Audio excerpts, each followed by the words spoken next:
अस्सलाम वालेकुम, कैसे हैं आप सब लोग। Welcome back to my channel, welcome back to another video. तो आज का व्लॉग जो है वो जी शाम के टाइम से स्टार्ट हो रहा है। अभी मैं जब मैं एक्सरसाइज कर रही होती हूँ ना, तो इरा ज़ाहिर बात है दोनों बच्चियाँ जाग रही होती हैं और मैं एक्सरसाइज कर रही होती हूँ। कभी शाम के टाइम कर लेती हूँ, कभी दोपहर के टाइम। ज़्यादातर अब मैं दोपहर के टाइम करती हूँ। तो हीरा इस तरह जो है वो आके बैठ जाती होती है और बच्चों के साथ ही इस तरह होती है। और बच्चों के साथ आप कुछ लोगों को होता है कि शायद बच्चों की वजह से वेट लूज़ नहीं होता, लेकिन नहीं, बच्चों के साथ बल्कि बहुत अच्छे तरीके से जो है वो वेट लूज़ हो जाता है। जब मैं प्लान कर रही होती हूँ ना, तो मैं हीरा को अपने ऊपर बिठा लेती होती हूँ। तो जी अभी है दोपहर का टाइम और दोनों बच्चियाँ जो है सो गई, क्योंकि आजकल इनकी तबीयत ठीक नहीं है। और ये जो कंबल हैं ये ड्राई क्लीन होके आए थे। हालांकि धुल पिछली दफ़ा जो है वो धुलवा के ही रखे थे, लेकिन ना जहाँ हम रखते हैं ना वहाँ ना नमी का इशू है। तो फिर मुझे हसीब ने कहा कि धूप लगवा लेते हैं। मैंने कहा नहीं, धूप नहीं, इससे ना एक तरफ ना अच्छे तरीके से जो है वो ड्राई क्लीन करवा लेते हैं, उसके बाद जो है ना बच्चियों को दूँगी, क्योंकि बच्चों को देने होते हैं तो इसलिए। और उसके बाद जी हसीब से मैंने कुछ सामान मंगवाया था, तो हसीब वो सामान लेके आए हैं। और रात को मैंने सूप बनाना था, उसके लिए चीज़ें लेके आए हैं। और बाकी जो है वो इरा के जो स्नैक्स वगैरह होते हैं, तो बस वही जो है स्नैक्स वगैरह लेके आए हैं। और ये जी हूँ मैं। और आजकल इतनी ज़्यादा सर्दी हुई है भावलपुर में, दिल ही नहीं करता ना कमरे से निकलने का, रज़ाई से निकलने का बिल्कुल भी दिल नहीं करता। और ये इरा के लिए जो है जूस जो है वो मैं मंगवा के रखती होती हूँ।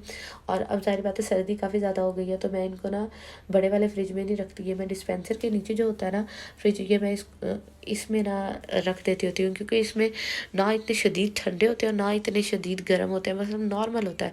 तो यहाँ ये पड़े रहते हैं। और अगर इरा को कभी खुद भी पीना हो ना, तो वो यहाँ से उठा लेती है कि मम्मा मैं ले लूँ।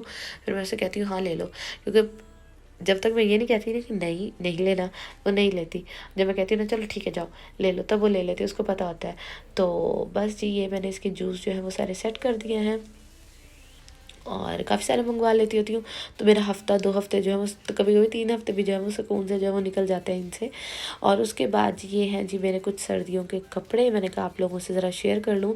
तो अभी तक मैं टेलर के पास नहीं गई, और मैंने जाना है लेकिन टेलर के पास मैं जा ही नहीं सकी अभी तक, क्योंकि मुझे ना ड्रेस डिज़ाइनिंग, मुझे अब ये होता है कि मैं ना स्टिच कपड़े ले लूँ, मेरे लिए बहुत आसानी रहती है। हसीब को ही पता है कि ये स्टिच कपड़े ले लेती है। हसीब के लिए भी आसानी ये होती है कि हसीब को ना बार बार मुझे लेके जाना नहीं पड़ता टेलर की तरफ, क्योंकि टेलर जो है वो पुराने जो हमारा घर है ना वहाँ है, और वहाँ जाते हुए भी काफ़ी टाइम लग जाता है और उसके लिए पूरा एक दिन निकालना पड़ता है।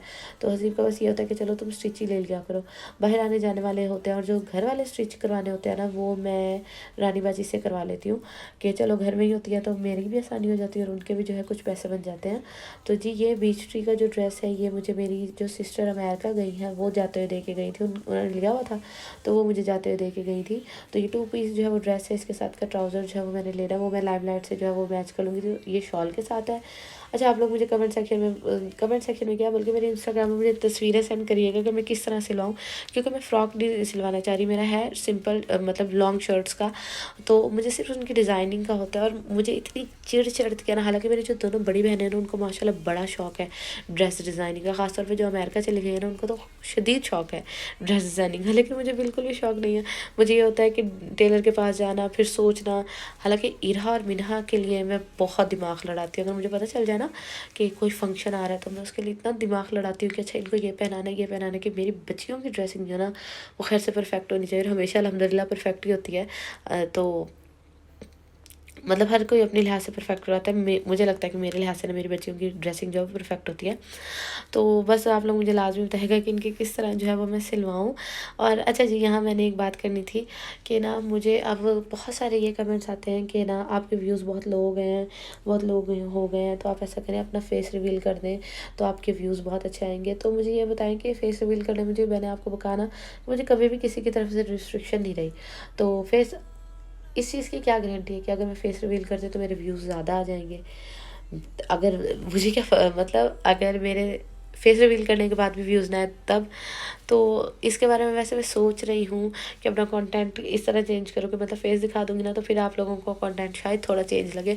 तो अब है सही, और कब करती हूँ ये आप लोगों के लिए सरप्राइज़ है, लेकिन इंशाल्लाह मैंने करना है। और बाकी जी ये जो कपड़े हैं ना, ये अम्मी लेके आई थी, इनके मैंने दोनों बहनों के बनवाने हैं नाइट सूट। और मैंने आप लोगों को कल वाले व्लॉग में बताया था, एनिवर्सरी का व्लॉग मैंने शेयर किया, अगर आप लोगों ने नहीं देखा तो जाके देख लें कि ना हसीब ने मुझे 10,000 दिए थे और मैंने उनका सोचा था कि क्या बनवाना है। तो आप लोगों को ये मेरे कमरे में पड़ी सेटी जो है ना, बहुत बुरी लगती थी कि ये हॉस्पिटल का बेड लगता है। तो जी इसको जो है मैं फुल जो है वो चेंज करवा रही हूँ और इसकी मैं सारी कोशिश वगैरह करवा रही हूँ। नीचे स्टोरेज बॉक्स बना रही हूँ, तो अभी मैं इनसे एस्टिमेट ले रही थी कह रहा है कितने की बनेगी और क्या क्या होगा, और मैं इनको बता रही थी कि ये चीज़ें ना मुझे इसके अंदर चाहिए और ये मैचिंग करनी है। तो बस ये अभी वो आए हुए थे और अभी तो खैर ये घर में ही है। उनको मैंने बता दी, वो कह रहे थे कि मैं ना यकम के बाद आऊँगा और फिर ना इसको ले जाऊँगा और फिर मैं 10-15 दिन में ना इसको बना दूँगा। मैंने कहा चलिए ठीक है, कुछ ही सही। तो जी यहाँ अभी हम लोग जा रहे हैं जी बाहर, और इरा को जी मैंने रेडी किया है। बाहर कहाँ जा रहे हैं, मुझे आज जाना था पार्लर, क्योंकि मैं काफ़ी दिनों से नहीं जा सक रही थी। बच्चों की तबीयत काफ़ी ज़्यादा ख़राब थी, मेरी काफ़ी ज़्यादा तबीयत ख़राब थी, तो मैं नहीं जा सक रही थी। तो मीना को भी मैंने छोड़ा आंटी की तरफ और आंटी के पास, और अभी जी हम लोग जा रहे हैं। तो मैंने हसीब को कहा था कि आप इरा को ना साथ ले जाइएगा, लेकिन ना हम लोग लेट इतना निकले थे और सर्दी आजकल काफ़ी ज़्यादा हो जाती है। तो हसीब ने कहा कि ना मैं भी अपने फ्रेंड्स के पास ना बाहर बैठूँ, तो तुम ऐसा करो इरा को ले जाओ साथ। मैंने कहा चलो ले जाती हूँ, क्योंकि जो पार्लर वाली है ना वो माशाल्लाह बहुत अच्छी है, बहुत अच्छी है। अगर आप लोग भावलपुर से हैं तो आपने ईशाज मेकअप स्टूडियो पे लाजमी जाना है। इतना मॉडर्न मेकअप होता है और इतनी अच्छी है ना आंटी भी और ख़ुद ईशा भी और उनकी जो सिस्टर हैं वो बहुत अच्छी हैं और बहुत प्यारी, मेरी तो बहनों की तरह हैं और बहुत अच्छी हैं। तो भाई के जो चैनल है, उनके भाई का चैनल है, उन्होंने 10 के सब्सक्राइबर कंप्लीट हुए थे, तो मैं उनके लिए केक लेके गई थी। तो बस जी यहाँ केक कट करने लगे थे और उसके बाद मैं अपना जो है फेशियल वगैरह करवाऊँगी। और मैं इसी तरह घर के लिए मैं आई हुई थी कि मुझे नहीं पता था कि भाई मुझे भी साथ वीडियो बनानी पड़ेगी, लेकिन भाई के चैनल को लाजमी सब्सक्राइब करें। आप लोगों की ना वीडियो देख लेने से, सपोर्ट करने से कुछ भी नहीं होता, दूसरे इंसान का ना बहुत भला हो जाता है। और अच्छा, लास्ट वीडियो में कमेंट आया था कि आंटी का जो है वो ऑपरेशन क्यों नहीं हो रहा। तो आपको पता है ना कि मेरी मदर इन लॉ को पहले जो है वो कैंसर रहा है, तो उसकी वजह से ना उनकी इम्यूनिटी काफ़ी कम हो गई है। तो डॉक्टर कह रहे थे कि ना आपका इतना ज़्यादा इशू नहीं है मोतिये का, तो अभी आप ऑपरेशन ना कराएं, क्योंकि पहले आपकी इम्यूनिटी कम है तो और कोई ना मसला हो जाए। तो अभी कोई इतनी ज़्यादा ख़ास ज़रूरत नहीं है। तो आप लोग मेरी मदर इन लॉ के लिए लाजमी दुआ करिएगा, अल्लाह ताला उनको हमारे सरों पर ऐसे ही हमेशा सलामत रखे, आमीन सुम आमीन। तो माएँ जो होती हैं ना वो बड़ी घर में रौनक होती है माँओं की वजह से। तो बस आप लोग लाजमी दुआ करिएगा और दुआ करिएगा कि आंटी का जो आँख का जो इशू सारा चल रहा है ना वो सारा रिजॉल्व हो जाए, क्योंकि आंटी अब ग्लासेस भी उतारती है ना तो आंटी को ना नज़र नहीं आता। लेकिन वो डॉक्टर जो है वो हिस्ट्री, ज़ाहिर बात है हर पेशेंट की हिस्ट्री होती है, उसकी वजह से ऑपरेशन नहीं करे, क्या बस 6 महीने बाद 3 महीने बाद अपने जो ग्लासेस है ना वो चेंज करवाती रहिएगा। तो बस जी आजकल यही चल रहा है। आप लोग बताइएगा, आजकल मैं व्लॉग जो है वो डेली तकरीबन जो है वो व्लॉग अपलोड कर रही हूँ, तो आप लोग देख लिया करें। और आप लोगों ने मुझे कमेंट सेक्शन में ये लाजमी बताना कि आप लोगों को मेरे व्लॉग्स के जो है वो नोटिफिकेशन मिलते हैं या नहीं मिलते, या जब मैं पोस्ट करती हूँ इंस्टाग्राम पे तब आप लोग आके देखते हैं, क्योंकि ज़ाहिर बात है इतनी मेहनत लगती है ना।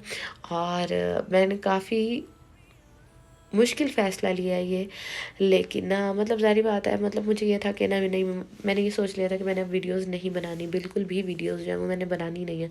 लेकिन फिर मैंने सोचा कि नहीं, मैं क्यों किसी के पीछे लग के जो है अपना जो चैनल है वो बंद करूँ, अपना जो ज़हनी सुकून है वो बर्बाद करूँ। तो इंसान है, इंसान बहुत सारी बातें सोचता है, बहुत सारी बातों को दिल पे ले जाता है। तो बस मैं दिल पे कुछ बातों को बहुत जल्दी ले जाती हूँ, लेकिन इंशाल्लाह अब नहीं, अब से इंशाल्लाह व्लॉग्स आया करेंगे। बस आप लोगों की सपोर्ट चाहिए, अपना बहुत सारा ख्याल रखिएगा, मुझे और मेरी फैमिली को अपनी दुआ में याद रखिएगा। अल्लाह हाफिज़।